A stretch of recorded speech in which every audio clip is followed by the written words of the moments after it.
were with that studio for 9 years, so when we like lost our studio and we all kind of broke up, it was really hard for a lot of us because it was almost like a second home and like a family. But we try to like still hang out and train like dance and stuff together so that we don't have to be entirely separated. Part of the big purpose of the studio is to bring community together. It feels hard to find that in Los Angeles because I wanted to open it for a community. I wanted a big enough space that had plenty of aerial points, so then that way people would come together and have moments in which to talk or like riff off each other, create ideas. One thing we have going here is there's this pull-up challenge, and the goal is first to 30 pull-ups in a row wins.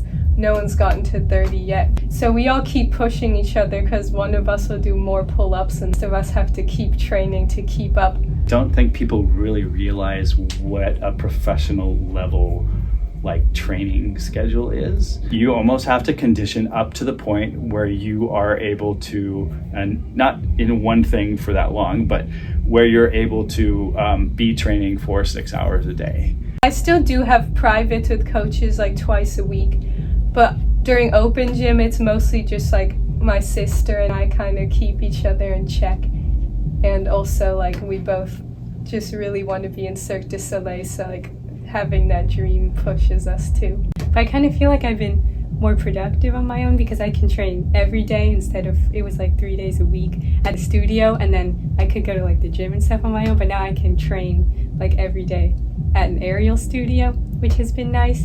And I feel like I'm a pretty self-disciplined person, so even though I don't really have coaches as much now, I still feel like I can push myself, and I'm still around people who push me, even though they're not necessarily my coaches.